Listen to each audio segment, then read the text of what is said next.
Una pasada, y voy a insistir en esto hoy, que la vida cristiana no es algo que le añadimos a nuestra vida, sino que la vida cristiana es nuestra vida, porque la Escritura dice que nosotros estamos completos con Cristo.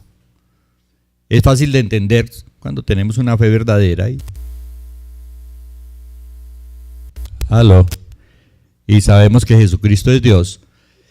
Y obviamente como Él es Dios, pues tiene todo el poder, tiene todo, muchas gracias, todo el conocimiento para hacer las cosas que nosotros necesitamos. Algunos creo que dicen, si estoy con Cristo, pues ¿qué me puede faltar? David en un salmo decía lo mismo, Jehová es mi pastor, nada me faltará. O sea, estamos realmente completos en Él. Así dice la Escritura, Colosenses 2:10. Y vosotros estáis completos en Él, que es la cabeza de todo principado y potestad. No necesitamos nada. Si algo necesitamos, Él estará a tiempo en el momento perfecto haciendo cada cosa. Y aclara que Él es la máxima autoridad. Dice que es la cabeza de todo principado y potestad. No hay nadie sobre Él. No hay nadie que le pueda restringir, que se le pueda oponer. Sí, si Él es el Todopoderoso y tiene toda la autoridad, pues obviamente puede hacer las cosas que nos ha prometido. ¿Qué nos ha prometido? Pues muchas cosas que están concentradas en lo que conocemos como el nuevo pacto. Este nuevo pacto comenzó con Abraham y se ha ido desarrollando y ampliando hasta que llega a nosotros. Y igual desde esa época Dios, para asegurar el cumplimiento de lo que había prometido, la Escritura nos cuenta, Hebreos 6:13, porque cuando Dios hizo la promesa a Abraham, no pudiendo jurar por otro mayor, juró por sí mismo diciendo, de cierto te bendeciré con abundancia y te multiplicaré grandemente. Y habiendo esperado con paciencia, alcanzó la promesa. Fíjense que me parece súper que dice, no pudiendo jurar por otro mayor. Uno, te juro por mi mamacita, entre más grande sea la persona que uno nombrara, se supone que la promesa o el juramento tenía más fuerza. Dios dice, me tocó por mí mismo, no hay nadie más poderoso. Y de esa manera quería que Abraham entendiera, ¿sí?, que Dios ciertamente iba a cumplir. Y aún esa convicción de que Dios iba a cumplir es lo que le permitió tener paciencia para alcanzar la promesa. Tener paciencia para alcanzar la promesa. En nuestro caso también es indispensable, estamos completos en Él, pero también necesitamos de paciencia para disfrutar de esa realidad, para disfrutar de esa promesa. ¿Por qué necesitamos la paciencia? Bueno, pues porque es un proceso donde, comenzando nuestra vida cristiana al nacer de nuevo, debemos ir conociendo las promesas, debemos ir entendiendo los propósitos de Dios y en la medida en que vamos creyendo verdaderamente, ¿sí?, vamos a disfrutar de lo prometido por Dios. Sin embargo, hay que aclarar que aunque la vida cristiana se vive por fe, hay discusiones acerca de qué me salva, las obras o la fe, y la respuesta es no, lo único que puede salvar al hombre es la fe. Sin embargo, aunque la vida cristiana se vive por fe, es decir, solo funciona cuando confiamos en Dios, no podemos ignorar que la confianza en Dios se manifiesta a través de nuestra obediencia. ¿Por qué es necesaria esta aclaración? Porque nos engañamos. Decimos tener fe, pero no le hacemos caso. O sea, nos engañamos. La auténtica fe siempre se va a evidenciar cuando obedecemos. ¿Qué tal alguno de nosotros con una enfermedad mortal terrible? ¿Sí? Y alguien nos dice, mira, este es el remedio fabuloso, esto ha sanado a miles de personas, tómatelo, es gratis. Y usted se lo lleva a su casa y lo guarda en un armario. O sea, puede ser la maravilla, y usted puede decir que cree, pero si no se lo toma, obviamente no va a funcionar. Y es lo mismo que pasa con el cristianismo, ¿sí? Tanto que el apóstol Santiago busca aclarar esto de la siguiente manera. Dice Santiago 2:14. Hermanos míos, ¿de qué aprovecha si alguno dice, El texto no dice de qué aprovecha si alguno tiene fe. No, si alguno dice, porque una cosa es decir, otra cosa es tener. ¿De qué aprovecha si alguno dice que tiene fe y no tiene obras? ¿Podrá esa fe que dice que no tiene obras, la fe salvarle? Y la respuesta es no. Aquel que dice que cree, pero no hace lo que Dios le dice, está mostrando que no tiene fe. Si no tiene fe, obviamente tampoco tiene la salvación, y el asunto allí sí es muchísimo, muchísimo más grave, ¿sí? No hablamos ya de una buena o una mala vida en la tierra, sino una mala eternidad por no confiar en Dios. En otra versión continúa diciendo, versículo 18, Santiago 2:18, uno podrá decir, tú tienes fe y yo tengo hechos. Muéstrame tu fe sin hechos, yo en cambio te mostraré mi fe con mis hechos. Tú crees que hay un solo Dios y en esto haces bien, pero los demonios también lo creen y tiemblan de miedo. No seas tonto y reconoce que si la fe que uno tiene no va acompañada de hechos, es una fe inútil. O sea que es muy claro, dice, no, la fe se demuestra con hechos. Me amas, sí, te amo y te golpeo. No, pues ¿cómo así? Te amo, pero porque te amo te trato bien. Confío en Dios, por eso hago caso a lo que Él me dice. Y inclusive hace la comparación con los demonios. Los demonios son conscientes de la existencia de Dios, pero dice que ellos, ¿qué? Tiemblan de miedo, porque sabe que están en desobediencia con Él. Y a veces hay tan poca fe y tan poca conciencia de la realidad de Dios que le desobedecemos frescos, o sea, sin ningún temor. Y entonces uno pensaría allí tiene más confianza o más certeza de la verdad los demonios que tiemblan porque están en rebeldía, que a veces los seres humanos que desobedecen a Dios como si no estuviera pasando nada. Teniendo esto claro, nos podemos preguntar ¿por qué algunas personas no disfrutan de la vida cristiana? ¿Sí? ¿Por qué la vida cristiana no está llena de gozo, de buenos resultados, de paz, de paciencia? ¿Por qué no disfrutan el estar completos en Él? ¿Por qué siguen todo el tiempo pensando es que me falta, es que necesito, es que tengo este lío? ¿Por qué? Y la respuesta es porque no hacemos caso. Y siempre va a ser esa la única respuesta. Cuando nosotros no disfrutamos de la vida cristiana es porque seguramente escuchamos, nos emocionamos, hacemos propósitos, pero no hacemos caso. En estos días hablaba con una familia donde hay un poco de conflictos y uno de ellos decía, pero ¿para qué digo otra vez que voy a cambiar si yo igual no cambio? Sí, entonces como que dice, ya ni lo quiero decir. Sí, y ese es el problema de muchos, sí, que decimos que sí, tomamos hasta la iniciativa, pero a la hora de verdad no hacemos caso. A la hora de la prueba volvemos, sí, y seguimos en lo mismo. Ahora, ¿cuál es el resultado de vivir así? Pues bien, siendo el propósito de Dios limpiar nuestra vida de pecado, cuando no hay obediencia, pues obviamente seguimos esclavos del pecado.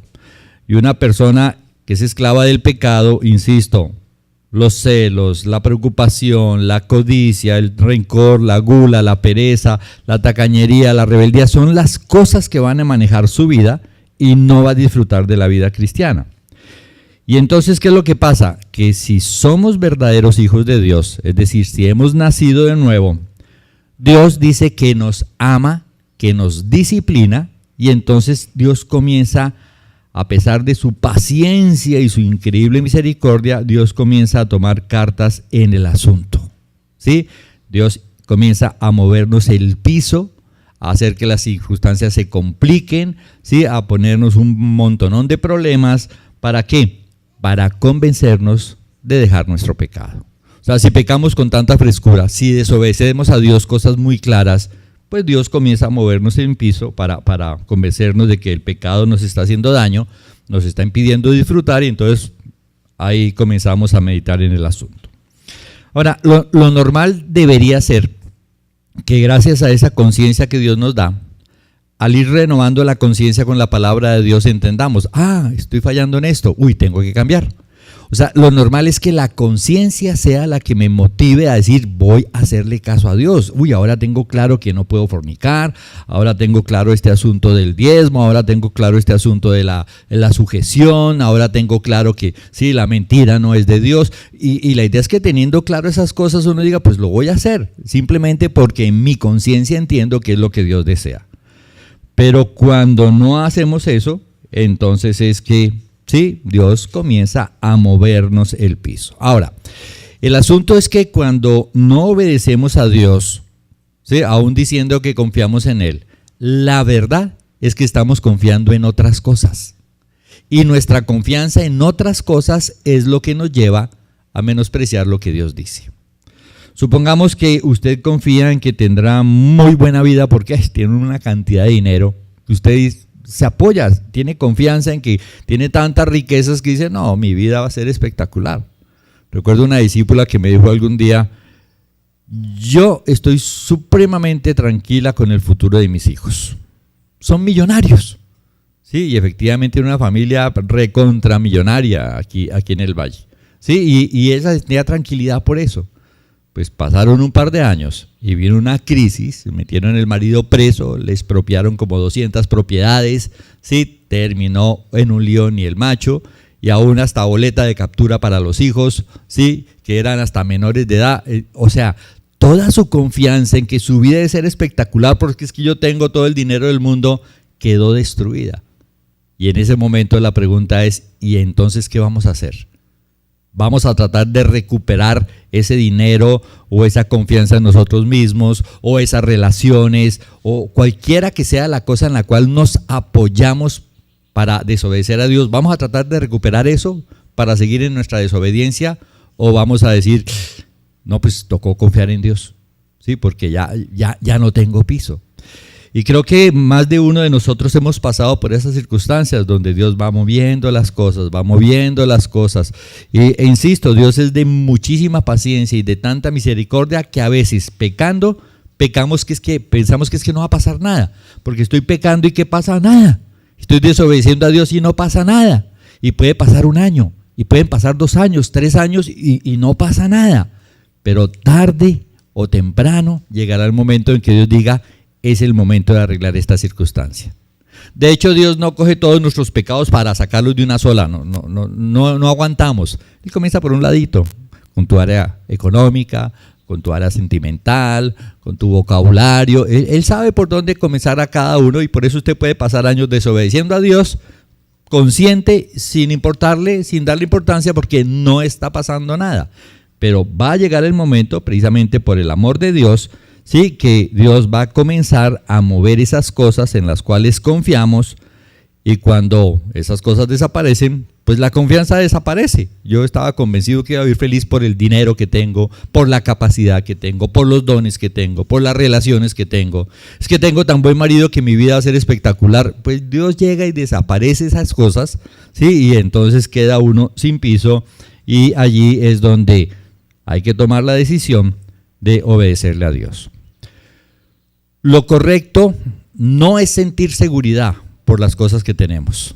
Y los seres humanos buscamos mucho eso, un trabajo seguro, un marido fiel, una esposa, tal cosa. Y pensamos que al obtener esas cosas tendremos seguridad y por lo tanto felicidad. Eso es un error gravísimo. Lo correcto es sentirse seguro porque le estoy haciendo caso a Dios. Señor, la situación está complicada del país, no sé si suba Petro, si suba el otro, no se sabe cuál es peor, no se sabe cuál es peor, pero yo voy a hacer lo correcto, yo confío en que gozo de qué, de que estoy completo en ti, de que tú harás las cosas necesarias. Debemos sentir seguridad producto de nuestra obediencia a Él, ¿sí? No seguridad producto de los recursos que nos llevan a alejarnos de Él. Y obviamente esa obediencia, producto de confiar en Él, es lo que va a permitir que experimentemos las promesas de Dios. En uno de los salmos del rey David se ve que pasó por esta circunstancia y es muy claro cómo lo manifiesta. Salmo 26 dice, ahora conozco que Jehová salva a su ungido. ¿Cómo llegó a esa conclusión? Cuando él dice ahora conozco, como quien dice antes uno estaba muy seguro. Cuando uno comienza a obedecer a Dios, uno ve resultados. Cuando uno comienza a desobedecer a Dios, uno también ve resultados. Lo que pasa es que es muy ciego para reconocerlos. A veces es más fácil por la obediencia, aunque algunos tampoco.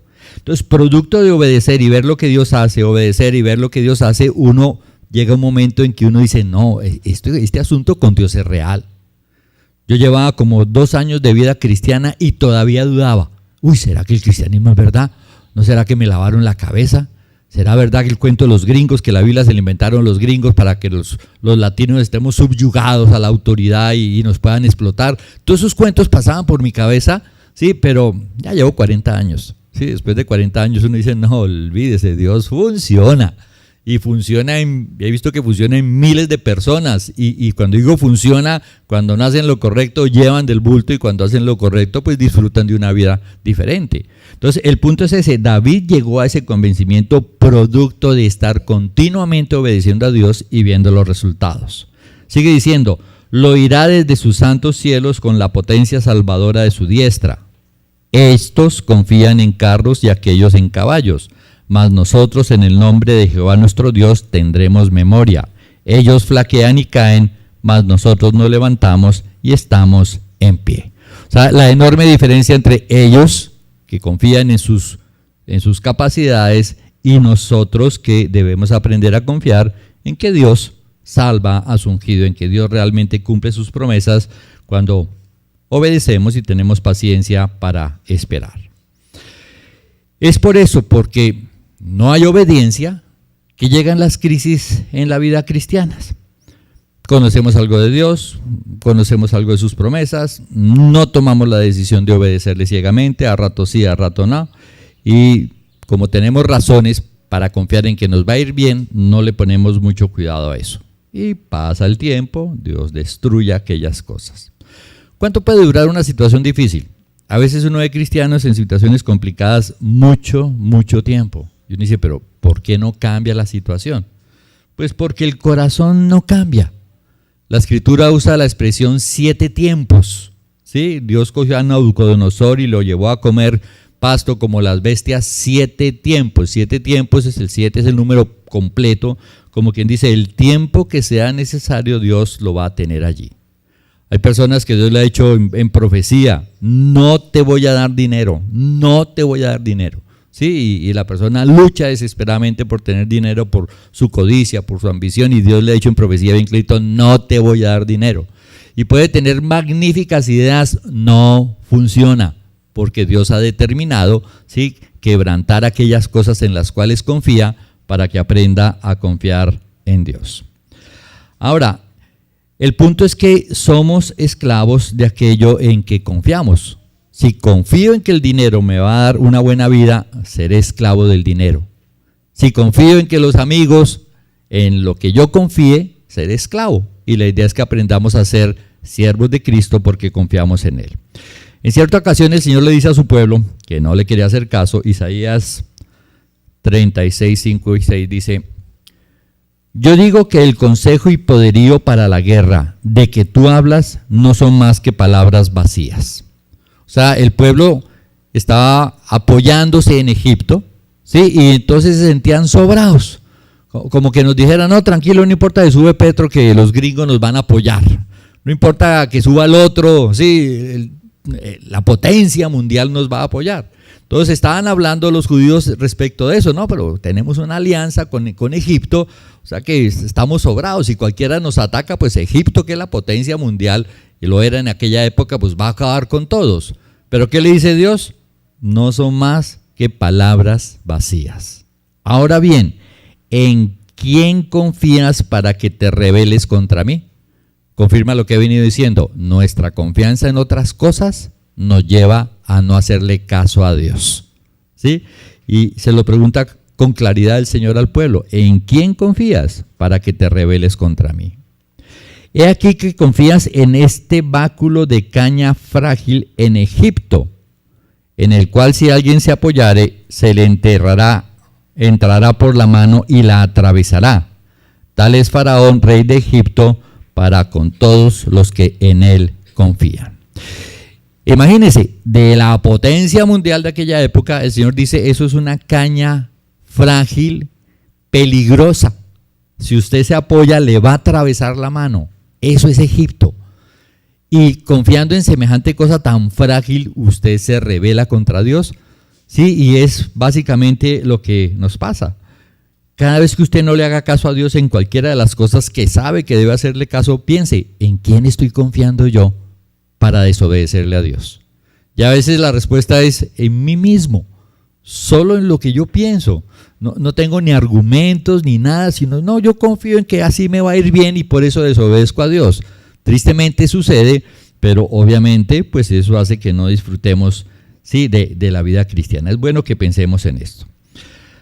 Ahora, las cosas en las que confiamos para desobedecer a Dios, tarde que temprano, atraviesan nuestra mano.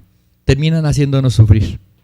A veces uno pregunta a la persona, ¿qué es lo que usted más ama? No, pues amo tal cosa. Y pasa el tiempo y eso es lo que lo hace sufrir. Lo que más adora, lo que más anhela, lo que más busca, ¿sí? A veces lo puede conseguir, pero pasa el tiempo y nos hace sufrir. Y todo esto sucede, ¿sí? Porque Dios cuadra las circunstancias para hacernos entender, ¿sí? Que no debemos seguir confiando en aquellas cosas, sino que en Dios realmente debemos confiar. Y claro, experimentamos faltantes, nos sentimos incompletos, pensamos que Dios no funciona, porque este asunto no se arregla, porque se sigue complicando, porque no estamos, ¿sí? Obedeciendo a Dios de manera adecuada. Y el concepto de que estamos completos en Él, pues como que no se puede creer. Comenzamos a verlo como mentira, ¿sí? Porque no estamos disfrutando de lo que Dios nos ha prometido. Pero la verdadera razón, ¿cuál es? Insisto, no estamos confiando en Dios, no estamos obedeciendo en Dios y obviamente pues vienen tarde que temprano las consecuencias. Esa misma realidad la estaban viviendo el pueblo de Israel.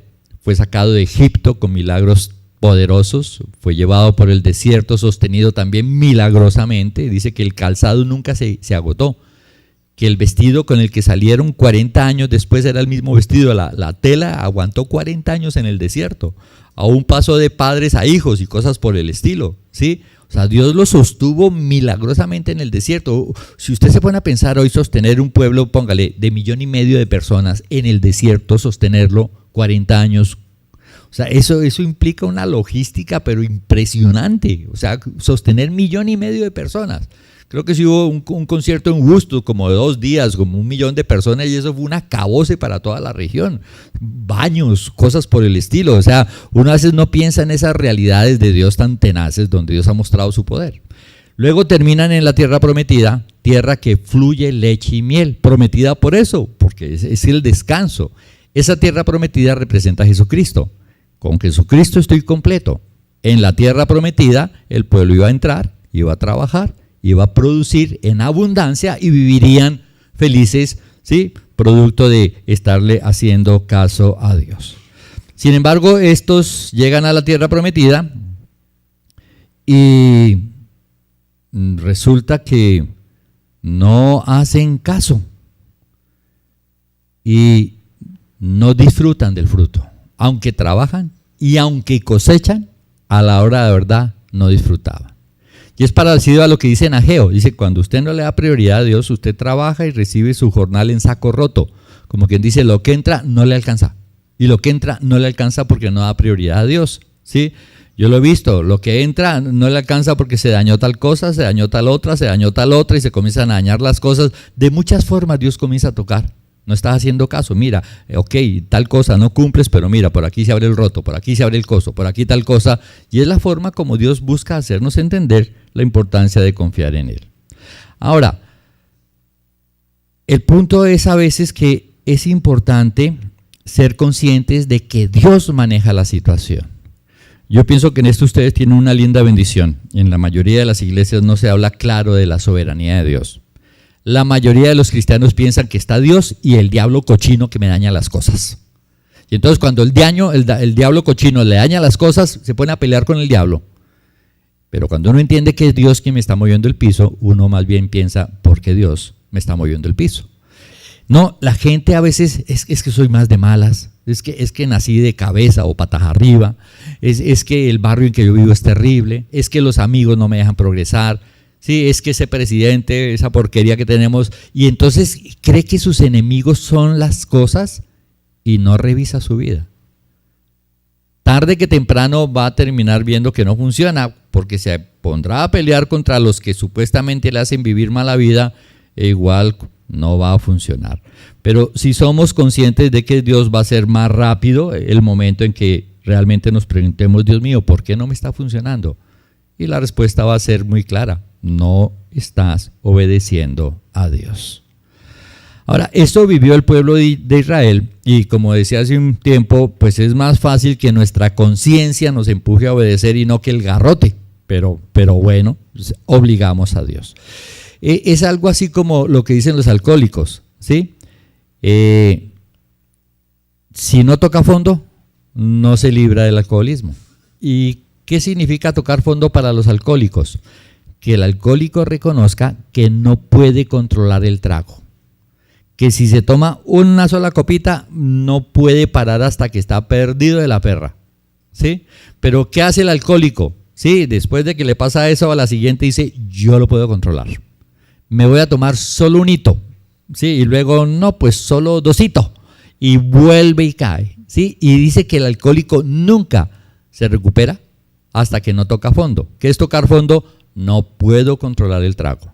No puedo ni olerlo, porque si lo huelo termino perdido de la borrachera. Y solo cuando el alcohólico reconoce eso es que puede dejar de tomar. Y dice que para aguantarse la gana de tomar, la frase de todos los días 6, hoy no tomo, mañana sí.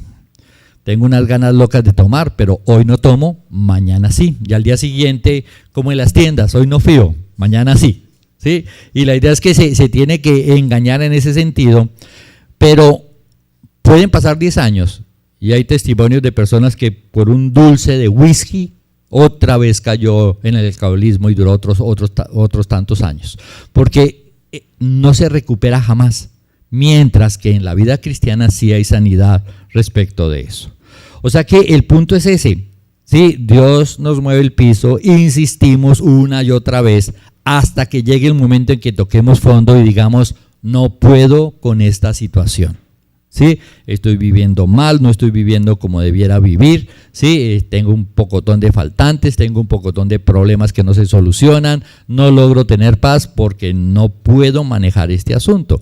Y la idea es que llegando a ese punto le digamos a Dios, sí, Señor, necesito tu ayuda. Pero ojo, porque hay gente tan terca que recibe garrote y se acostumbra a vivir mal. Se acostumbra a vivir de quebranto en quebranto, de golpe en golpe, y no hace caso. ¿Sí? Bueno, durarán lo que ellos quieran durar allí.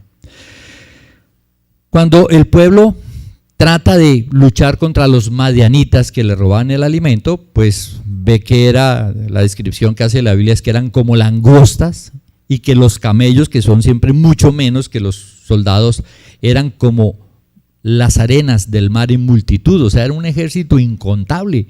Y entonces cuando ven semejante ejército tan poderoso, pues el pueblo termina diciendo, no podemos con esto. Y entonces claman a Dios, ¿sí?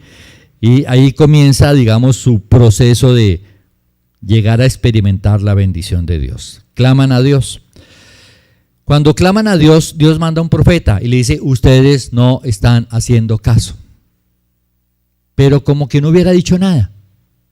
Bien clarito les dice el profeta, ustedes están en esta calamidad tan espantosa porque ustedes no están haciendo caso, no están siguiendo mis leyes, no están cumpliendo con mis mandatos, por eso están así. Pero no pasa nada. No lee uno en la escritura que el pueblo diga, uy, sí, la embarramos, vamos. No pasa nada. Y a veces nos pasa igual. Mira, no estás cumpliendo. Mira, no estás haciendo. Sí. Y no pasa nada. Sin embargo, Dios en su misericordia va y escoge a un hombre llamado Gedeón. Este Gedeón, un judío, por supuesto había oído todas las historias del Dios poderoso que los libró de Egipto y de todos los milagros para protegerlos, ya arruinando otros pueblos. Y cuando el Señor se le aparece, Jueces 6:12, y el ángel de Jehová es el mismo Dios, es la expresión que usa la Escritura. Y el ángel de Jehová se le apareció y le dijo: Jehová está contigo, varón esforzado y valiente. O sea que lo primero que le dice es que yo, Dios, el Todopoderoso, estoy contigo, estoy con tu pueblo. Y uno pensaría lo que piensan algunos: ¿por qué si soy cristiano sigo en la olla? ¿No se supone que Dios está conmigo? ¿No se supone que Dios me está ayudando? Y a lo mejor a través de alguien ya Dios me ha dicho que estoy desobedeciendo, pero sigo pensando lo mismo. ¿Por qué no me va bien?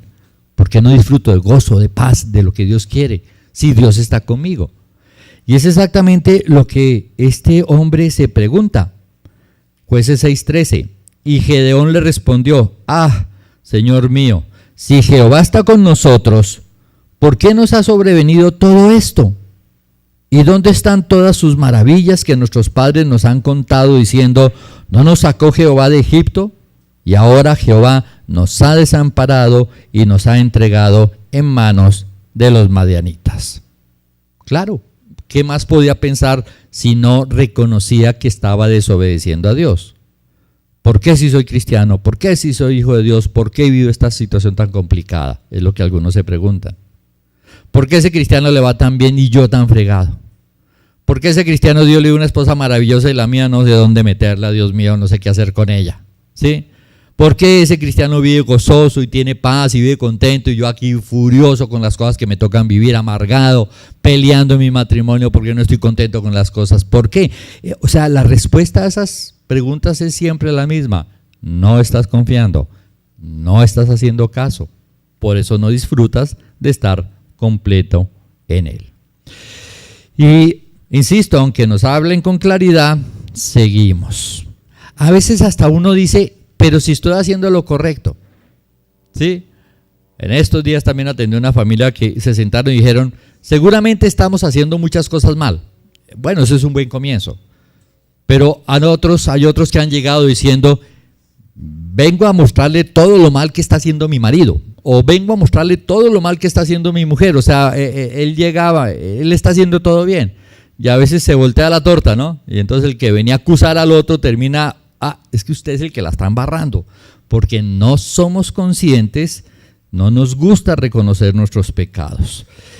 Y pues cuando Gedeón pregunta por qué están tan mal, pues Dios no le responde. De hecho, ya le había dado respuesta a través del profeta. Y para hacerle entender, le da instrucciones. Y a veces es la forma como Dios nos hace conscientes de lo que estamos haciendo mal. Nos manda a hacer algo y decimos: uy, ¿qué pasó aquí? Yo estoy haciendo todo lo contrario. ¿Sí? A través de sus instrucciones podemos entender. Le dice lo siguiente, Jueces 6, 25 y 26. Aconteció que en la misma noche le dijo Jehová: toma un toro del hato de tu padre, el segundo toro de 7 años, y derriba el altar de Baal que tu padre tiene, y corta también la imagen de acera que está junto a él. Y edifica altar a Jehová tu Dios en la cumbre de este peñasco en lugar conveniente, y tomando el segundo toro, sacrifícalo en holocausto con la madera de la imagen de acera que habrás cortado. ¿Por qué nos está yendo tan mal? Y Dios le dice: vaya a la casa de su papá, allá tienen un mamarracho, un ídolo a Baal, donde el pueblo acostumbraba inclusive a sacrificar a sus hijos a cambio de prosperidad frente a ese Dios.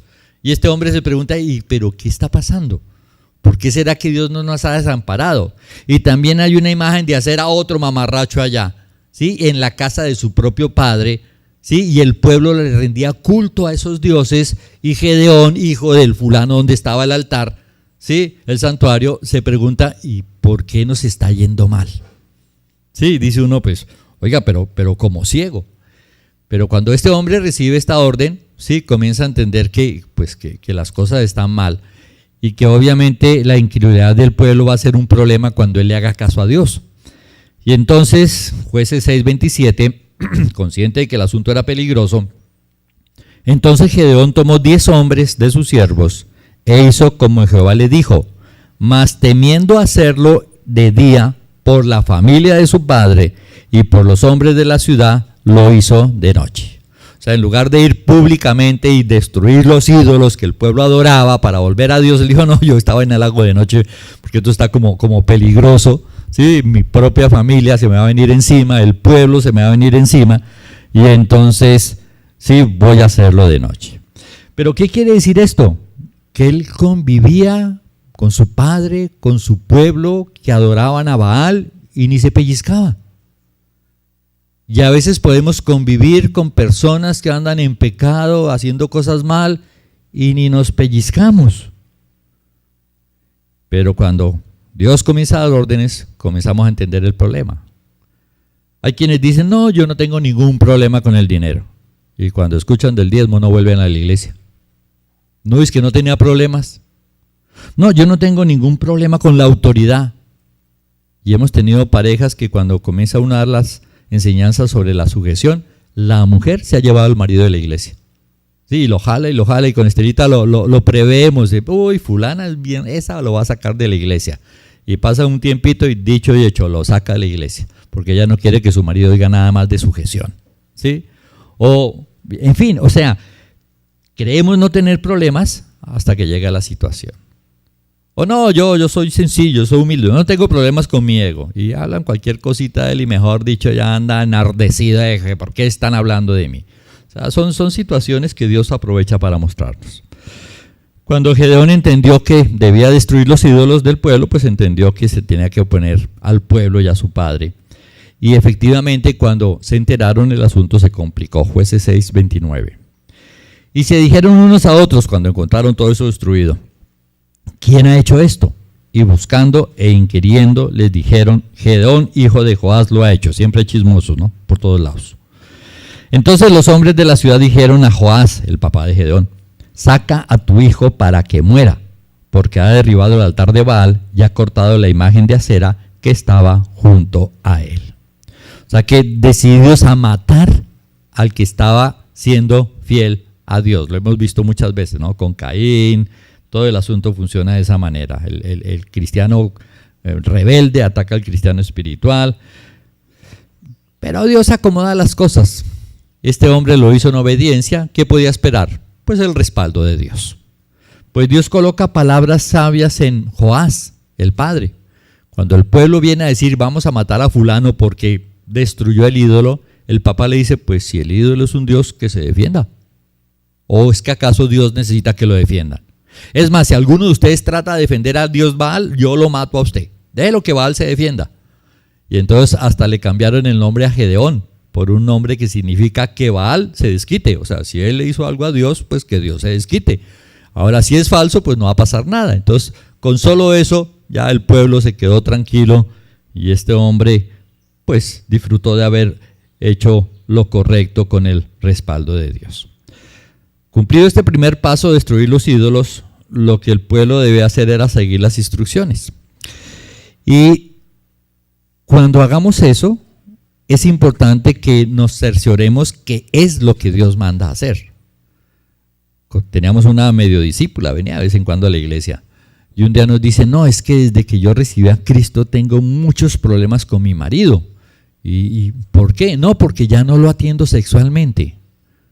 ¿Y por qué? No, porque eso es como pecado. Dijimos, ¿y usted qué Biblia ha leído? No, eso me dijeron en la iglesia. Entonces, claro, ella recibe a Cristo. Es más, esposa de uno de los grandes mafiosos en Cali, ¿sí? Y no volvió a atender al marido y el marido pues andaba bejuco, ¿sí? Pero ¿quién le dio esa instrucción? Eso no aparece en la Escritura. Y entonces a veces hay personas que tristemente por una pésima doctrina comienzan a seguir instrucciones que Dios no ha dado. No funcionan. Y el engaño es tremendo porque luego ¿qué piensan? Le estoy haciendo caso a Dios y me está yendo mal. No vale la pena hacerle caso a Dios. Entonces hay que asegurarse, después de reconocer, bueno, esto es lo que me lleva a confiar y a alejarme de Dios, no voy a hacer más esto, hay que asegurarse de seguir las instrucciones de Dios. Eso hace Gedeón. Sabe que Dios le mandó a hacer esto, luego dice, bueno, parece que Dios me quiere usar para librar al pueblo de esta situación tan complicada, pero este hombre se quiere asegurar. Jueces 6:36, dice, y Gedeón dijo a Dios, si has de salvar al pueblo de Israel por mi mano, como has dicho, he aquí que yo pondré un vellón de lana en la era, y si el rocío estuviese en el vellón solamente, quedando seca toda la tierra, entonces entenderé que salvarás a Israel por mi mano, como lo has dicho. O sea, dice, voy a colocar una piel de carnero ahí, ¿sí? Y espero que en la mañana esté emparamada y el pasto completamente seco. Si eso se cumple, entonces entenderé que tú me estás mandando. Y aconteció así, pues cuando se levantó de la mañana, exprimió el vellón y sacó de él el rocío, un tazón lleno de agua. O sea que se cumplió la señal que le pidió. Mas Gedeón dijo a Dios, no se encienda tu ira contra mí si aún hablaré esta vez. Solamente probaré ahora otra vez con el vellón. Te ruego que solamente el vellón quede seco y el rocío sobre la tierra. O sea, él pensó, a lo mejor siempre ocurre así, que todos los vellones se emparaman y el pasto seco. O sea, estoy pidiendo, sería como alguien diga, Señor, si tú quieres que haga lo correcto, que mañana no amanezca. Sí, uno diría, no, pues ¿cómo así? Se va a morir esta noche. Pero tú dices, Señor, si yo estoy fornicando, pero si tú quieres que yo siga fornicando, que mañana salga el sol. No, por supuesto que va a salir el sol. Señor, si tú quieres que siga robándote, que llueva de para abajo. O sea, la gente a veces pide promesas señales sobre cosas que uno dice, pero sí es obvio, así funciona. Pues esa fue la duda de Gedeón, entonces dijo, no, pues hagámoslo al contrario. Sí. Y dice, y aquella noche lo hizo Dios así, solo el vellón quedó seco y en toda la tierra hubo rocío. O sea que se aseguró. Es bueno pedir señales, es bueno, se puede pedir señales, lo vemos en la Escritura, pero no pidas señales sobre lo que está escrito. Sí, Señor, debo dejar de robar, dame una señal. La Escritura es muy clara. Debo dejar de fornicar, debo dejar de mentir. Ahora, si usted ya se quiere preguntar con quién se va a casar, que es para toda la vida, eso no tiene vuelta de hoja, pues sí, de golpe pide una señal, ¿no? Pero digamos, la idea es pedimos señales después de que cumplimos todos los principios. Es incrédulo, me pega, me maltrata, abusa. Señor, dame una señal si es él. No, uno diría, pues está como loca, oiga. Sí, el punto es pedir señales revisándolos. Es un buen hombre, es creyente, es de buena familia, pues tiene cómo mantenerme. ¿Será de todos modos que debo casarme con él? Es muy diferente el asunto. Pero bueno, teniendo la certeza de que Dios lo quería usar, reunió al pueblo, que fue otro milagro, y va a la batalla contra los madianitas. Pero aparece otro problema. Jueces 7:1. Levantándose pues de mañana, Jerobaal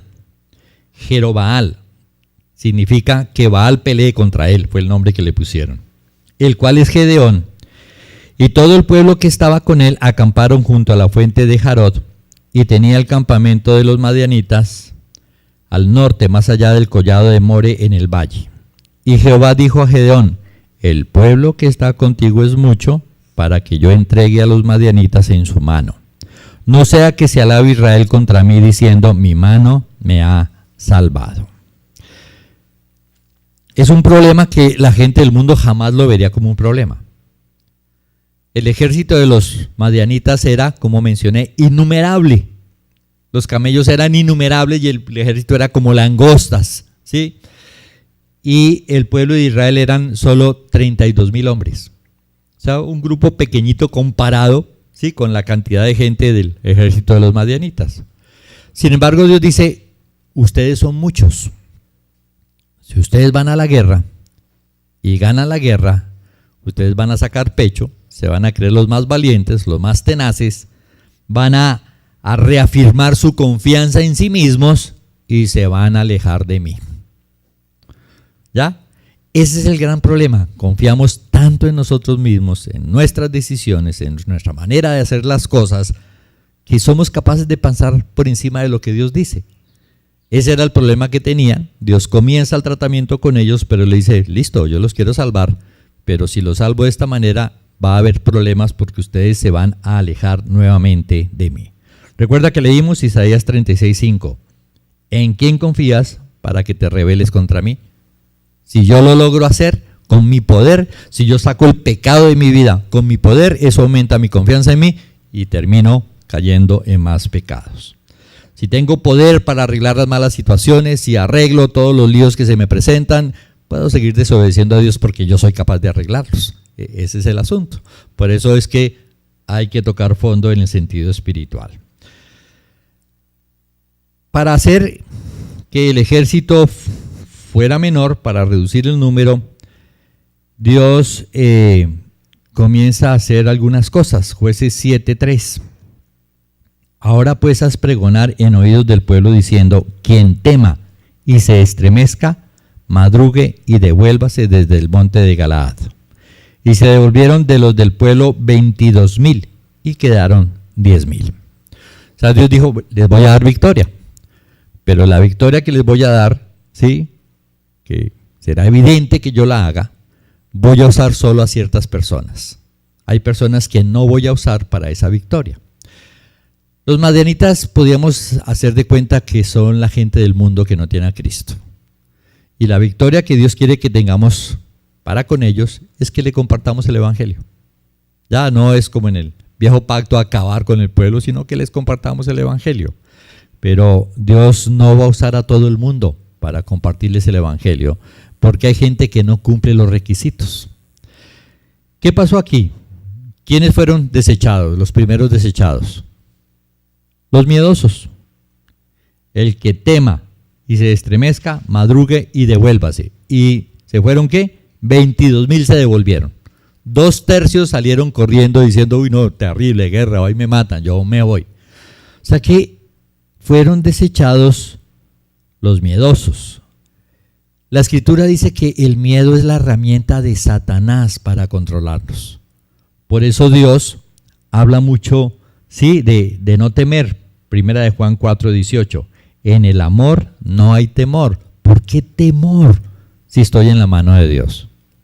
Más grave aún, me da temor obedecer a Dios porque de golpe no me va bien. Temor obedecer a Dios y no hay temor de obedecer al diablo. Es un absurdo. En el amor no hay temor, sino que el perfecto amor echa fuera el temor, porque el temor lleva en sí castigo, de donde el que teme no ha sido perfeccionado, no ha entendido, ¿sí?, de verdad el amor de Dios. Ahora, el temor no solamente es un enemigo del amor, sino de la santidad, de la pureza, de la rectitud. Por temor a sufrir faltantes, continuamente se cometen pecados. Por temor, ¿sí?, a las personas, soportamos el pecado de otras personas sin decir nada. Cuando la Escritura dice: si tu hermano peca, pues ve y habla con él. No decimos nada para no meternos en problema. Por temor a veces ni siquiera compartimos de Cristo. Por temor no hay honestidad. Por temor no hay ni sinceridad. ¿Te gustó la camisa? Y a usted no le gustó, ¿qué dice? Sí, gracias. Sí, son cosas sencillas, pero todo tiene que ver con el temor. El temor nos esclaviza. Y si alguien le dice: hágale caso a Dios, no sea miedoso, ay, no, es que usted no entiende, usted es muy duro, usted tal cosa. Y no, o sea, el asunto es que el temor es complicado. En Deuteronomio 28:20 había una norma sobre la guerra que decía así, dice: y volverán los oficiales a hablar al pueblo y dirán: ¿quién es hombre medroso y pusilánime? Vaya y vuélvase a su casa y no apoque el corazón de sus hermanos como el corazón suyo. O sea que aún había una norma: si usted es cobarde, no vaya a la guerra, porque usted su cobardía se la va a aprender a otros, y entonces más bien váyase para su casa y no estorbe aquí. Ya a veces puede pasar, ¿no? Le da temor de desprenderse del mundo, le da temor de hablar de Cristo y va y se junta con otro que también es igual de miedoso a usted y refuerza los miedos, y que tenga discípulos. No, y tener discípulos es muy complicado, y habla con otro miedoso y sí, muy complicado, y tampoco tiene discípulos, no tiene grupo de oración, no comparte por el temor. Lucas 12:32, hay muchas promesas. No temáis, manada pequeña, porque a vuestro Padre le ha placido daros el reino. Vended lo que poseéis, dad limosna, haceos bolsas que no se envejezcan, tesoros en los cielos, que no se agote, donde el ladrón no llega ni polilla destruye, porque donde está vuestro tesoro, allí estará también vuestro corazón. Es una tremenda inversión desprenderse en el corazón de las cosas del mundo para hacer la voluntad de Dios. Pero la gente no se desprende de las cosas del mundo por temor. Continúa la historia de Jueces. Quedaron 10,000.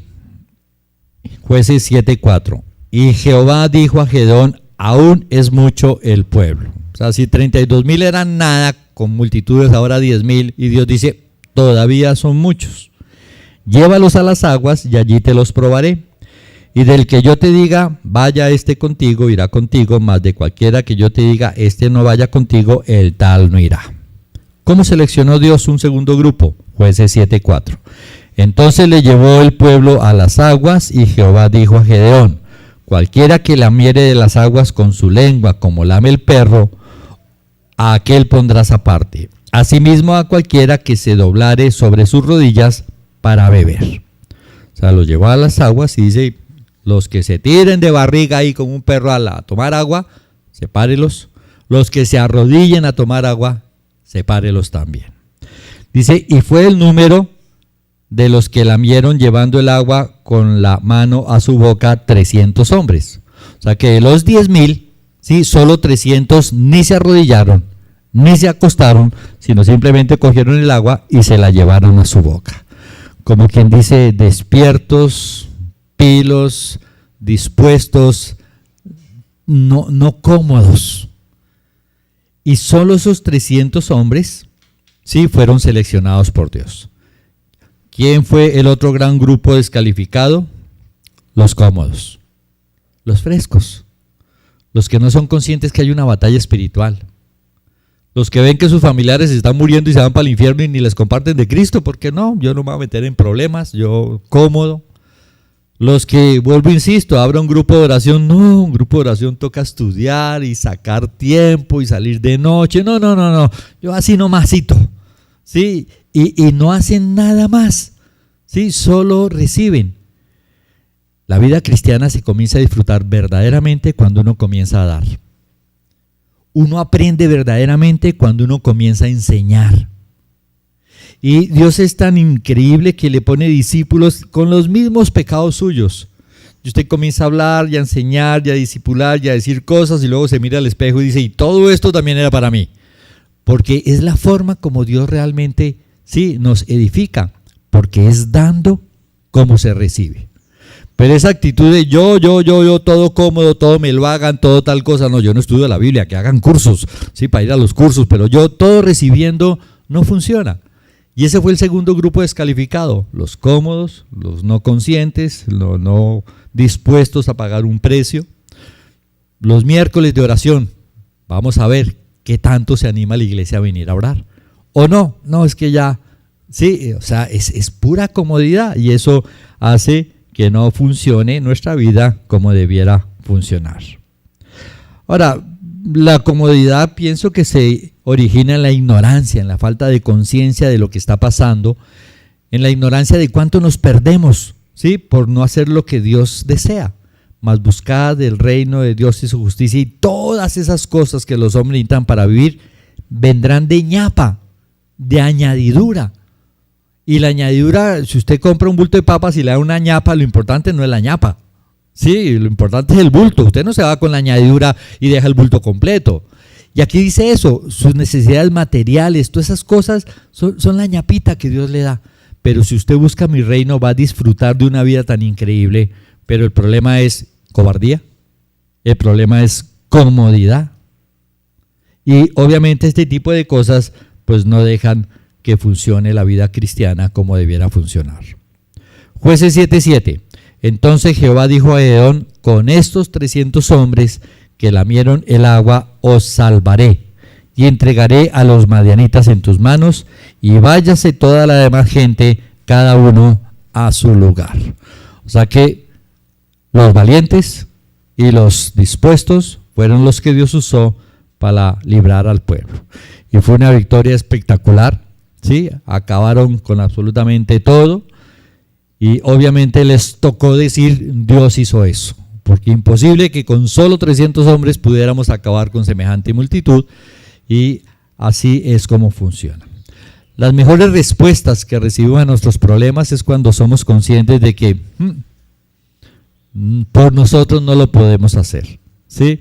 Hay familias tan duras que algo pasa y la persona que comparte ve cosas milagrosas y dice, no, mejor yo aquí sí fue el Señor, porque no, mi familia más dura, eso mejor dicho, Sí, hay que ser conscientes de esas cosas, de las cosas que Dios hace, para que nuestra confianza en Él crezca. No es que yo soy tan sabio y doy tan buen testimonio, que por eso toda mi familia anda detrás mío. A veces veo yo cómo Dios apachurra el ego de algunos, sí, que se creen excelentes cristianos, y uno mira a la familia no le camina. Terrible, si era tan buen cristiano, ¿qué pasó? Y cosas por el estilo, pero son todas situaciones que Dios organiza para llevarnos a confiar en Él.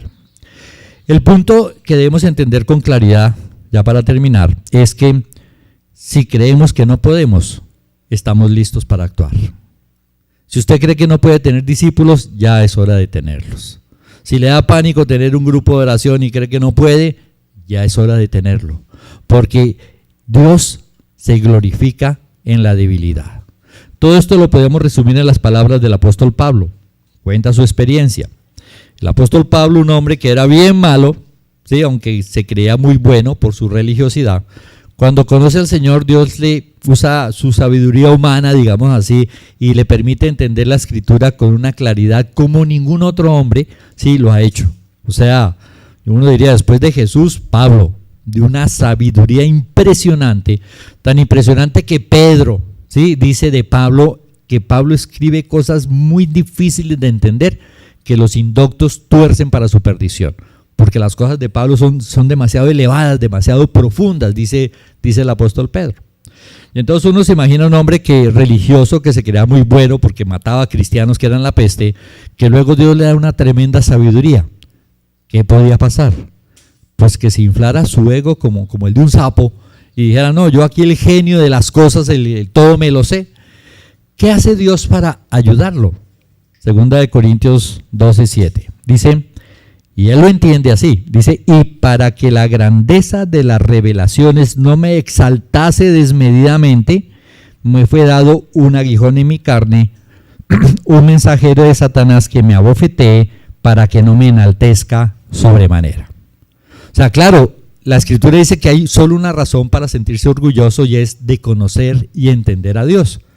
Pero eso tiene un límite, porque el que se infla como un sapo cae en la condenación del diablo, entra en rebeldía, pierde la comunicación con Dios y comienza a hablar babosadas, se tuerce en la doctrina. Podía pasarle a Pablo. Y entonces, ¿qué hace Dios? Dice, le puse un aguijón. ¿Qué es este aguijón? Algunos dicen que es que Pablo tenía una suegra terrible, no, mentiras, que no veía bien. Por eso en una carta dice, mirad con cuántas grandes letras os escribo, porque de golpe no veía bien. O sea, no hay una certeza exactamente qué era, pero un aguijón en la carne es una situación que usted, si no está espiritual, no la soporta. O sea, todo está muy bien, pero tengo un hijo calavera, mejor dicho, que me hace doblar rodilla. Todo está muy bien, pero tengo una enfermedad que cuando yo no estoy espiritual me dan ganas de pegarme un tiro, entonces me toca ponerme espiritual. Todo está muy bien, pero tengo una esposa, mejor dicho, como decía por ahí, como la potra de las yeguas de Faraón, decía un pastor que conocía yo. Mi esposa es como la potra, o sea, terca como una mula, y nos contaba que a veces la esposa peleando con él en pijama, alegaba y él salía de la casa y la esposa 4 cuadras lo perseguía alegándole en pijama. Sí, o sea, era tal la friega que...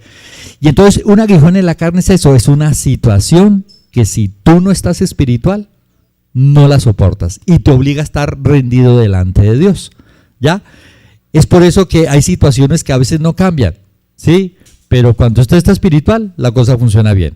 Pero usted pierde su espiritualidad y comienza a ver al marido como el monstruo de los Andes, mejor dicho. Y tiene que ponerse espiritual otra vez, o la situación económica o lo que sea. Y eso lo hace Dios para que, pues, bajarle el eguito y para que entienda que si hace las cosas bien es por la misericordia de Dios. ¿Qué hace el apóstol Pablo con este problema? Dice, respecto a lo cual 3 veces he rogado al Señor que lo quite de mí. ¿Por qué oró 3 veces? ¿Por qué no 100? ¿Por qué no 2? ¿Por qué Jesús oró 3 veces? Porque hay que orar hasta que Dios responda. Y eso fue lo que pasó. Y me ha dicho, bástate mi gracia, porque mi poder se perfecciona en la debilidad. O sea, no voy a cambiar la situación, póngase espiritual. Confíe en mí, que mi poder se perfecciona en la debilidad. Lo que usted no puede hacer, yo lo puedo hacer a través de usted. La paciencia que usted no tiene, yo la pondré. Sí, y la idea es esa. Dice, entendiendo esto, dice, por tanto de buena gana me gloriaré más bien en mis debilidades, para que repose sobre mí el poder de Cristo. Por lo cual, por amor a Cristo, me gozo en las debilidades, en afrentas, en necesidades, en persecuciones, en angustias, porque cuando soy débil, entonces soy fuerte. Creo que he aprendido con bastante claridad que cada vez que sucede algo que me preocupa, digo, o sea, es tan claro para mí, necesitaba que eso sucediera. Y la preocupación muestra la necesidad de que eso sucediera. Y por eso cada vez que sucede algo que me preocupa, mi oración no está enfocada en solucionar el asunto, sino, Señor, perdóname, esta situación me preocupa, esta situación me pone intranquilo, enséñame a confiar en ti. No le pido que cambie la situación, porque si me estoy preocupando, no estoy confiando. Y si le pido que cambie la situación, pues la situación Dios la puede arreglar y luego se repetirá y volveré a preocuparme. Por eso oro al contrario, Señor, que esta situación se quede así hasta que yo aprenda a no preocuparme. Si me preocupan las finanzas, no, Señor, enséñame a confiar en ti. Lo que sea, el punto es, debo apuntarle es a confiar, a que el poder de Dios se glorifique en mi debilidad, a que la respuesta correcta no es arreglar la situación, sino arreglar el corazón, porque ya aprendiendo a confiar en Dios, esa situación podrá repetirse muchas veces y ya no nos afectará. Entonces el punto es ese, entender de que Dios es completo para nosotros, no lo experimentamos así por nuestra desobediencia, porque confiamos en otras cosas. Si insistimos en eso, llegará el momento tarde que temprano que Dios comenzará a tratar nuestra vida para hacernos aterrizar y llevarnos a confiar verdaderamente en Él. Y cuando confiamos en Él y le hacemos caso, hacerle caso es lo ínfimo, lo menos. ¿Sí? Hacerle caso a Dios es lo mínimo que debemos hacer, pero Dios hará todo lo que sea necesario, ¿sí? Para respaldarnos y que todas las cosas funcionen como Él desea. La clave está en reconocer nuestra debilidad, pero asimismo entender que en esa debilidad Dios se glorifica. ¿Nos cuesta trabajo obedecer? Claro, nos es imposible obedecer, pero Dios se glorifica si realmente le creemos. Vamos a orar. Amado Padre, te damos gracias por tu palabra. Te pedimos perdón, Señor, por aquellas cosas en que todavía no te hacemos caso, Señor. Reconocemos que confiamos en personas, en circunstancias o aún en nosotros mismos con una